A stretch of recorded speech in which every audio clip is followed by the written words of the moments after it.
Place Leaders is a members-based network organisation that connects all the different disciplines and sectors involved in creating places. Look, fundamentally, whilst there's a lot of tools on the market, there really aren't too many tools that target place. And so there are a couple of tools that I hear, maybe 3 different place evaluation tools that I hear that constantly get regurgitated in the market. But there is a real need for a tool, a holistic tool, an evaluation tool. So I would say that that's some of the problems that they're having with evaluating places, is that there's not too many tools that actually exist out there that help them in their quest. And also I think, second to that, I think that place is understood so differently in so many different councils. I'm using councils as an example here, but it's understood so differently that some may have, their economic division and places underneath their economic division. Others might have a general manager that is really aware of place and delivers city design and strategy under the place umbrella. And I think that there's difficulty within councils to even upsell the role that they do, or talk about what it is that they're doing, and describe what it is that they're doing. So I think that I guess the difficulty around that is another problem that they're facing.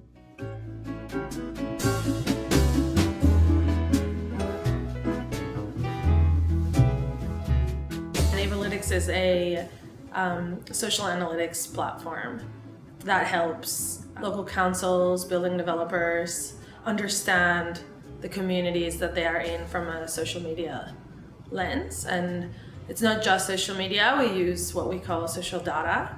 And what we mean by that are any places where people have left a digital footprint of the place.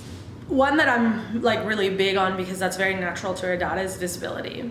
So how do you make great places? You have to understand what's there, and you have to understand what people are doing there and the intent that they are having when they are using different spaces, in this case like a public space. And that seems all well and good, but it's actually really hard to obtain. And so social data gives us a huge insight into that. And we can right now say is that a lot of times the things that we are finding in social data are not necessarily the things that are naturally people think of an area. But there is also a whole chunk of our data that is really good at validating what people observe of an area but have no tangible things. And a great example would be something like, well, when we queried this area, we found a lot of pictures of people exercising in the park, but when we found this area, a lot of people were picturing the art of the park. And so those are kind of tangible ways to say these 2 parks might look exactly the same on a satellite image, but they're actually very different. Okay, so my name's Emily Taylor. I'm from Co-Design Studio, and I'll be talking about the Neighbourhood Project. There were 3 key areas that we were looking to influence change in: people, place and process. So we set up an evaluation framework around that.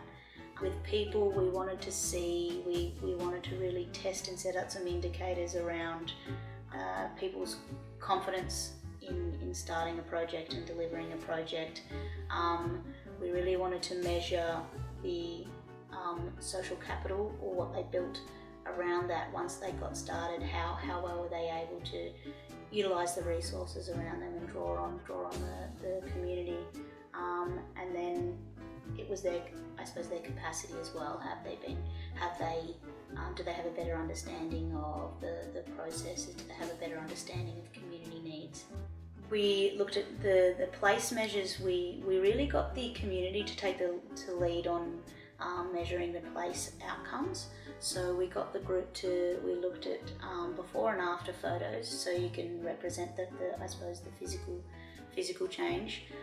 We got the groups to do surveys during the activation that they were doing. So, and the things that we were really looking at was how has it changed people's connection to the place, their pride, sense of pride in where they live. Have they met anyone through it? Has it increased social connection? And whether it's inspired them to get involved and do something. With place. So we did a baseline. We did baselining and closeout surveys around that. We got the groups to do interviews. We got them to just do like a visual journal throughout it, and we had an internal Facebook group where they would be posting like just short, quick questions. We just had a few questions, say, right, where are you up to, what's happened, things like that. So we're able to really document that journey. So it's about, I suppose, testing where the communities are at and how place responds to your ideas.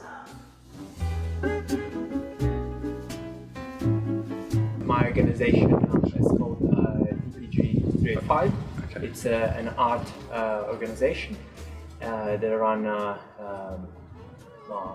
by myself, and through that I started collaborating with Elaine and community initiatives around Cremorne a couple of years ago, and now that's basically how this community network started out, by joining different resources from independent players in the area for things relating to common good. And my name is Elaine Stanley, and I'm from 226 Strategic. And as 226 Strategic is a branding and design communication agency, and we donate pro bono communications to the Co-Create Cremorne network. Social media is probably a good one. Just the amount of people that engage, the level of engagement with people, not just number, but the meaningful engagement. There's, an example of, an internationally well-known street artist who now follows Co-Create Cremorne to do with, things to do with the network generally. So, that's one little example where it's not a quantitative, but it's like, oh, there's recognition, there's obviously an interest. But also, I would say active or visual or experiential assessment. So if we made a small bee garden, we see the people without a clue start going there and feeding the water for the bees, or start watering the plants around it. That's a sign that somebody is reacting to what you made and is telling you, this is cool, that this is something that I would like to have. Otherwise, why would they spend time to do it? That's another big part of the assessment of how much people actually use what's been done. Or what they're contributing to, seeing a new plant arrive in the garden. Yeah. That you just wonder who put it there, and how lovely that they were maybe taking some rosemary and then they brought whatever it was and planted that there as well. And just seeing those small connections that people have with place is, they're all small things that all connect up together to become, they're all very real. From the iterative approach instead, there's another element that is useful for the assessment, because when you go around doing little not invasive experiments around the area, obviously you bump into people asking you what you're doing, and that's obviously very important information, because from there you realize how about their first reactions and their first comments to it. So you can already gather information about whether they might need what you're working on, whether they understand what you're doing, whether they want to be involved or not, whether they want to have it there.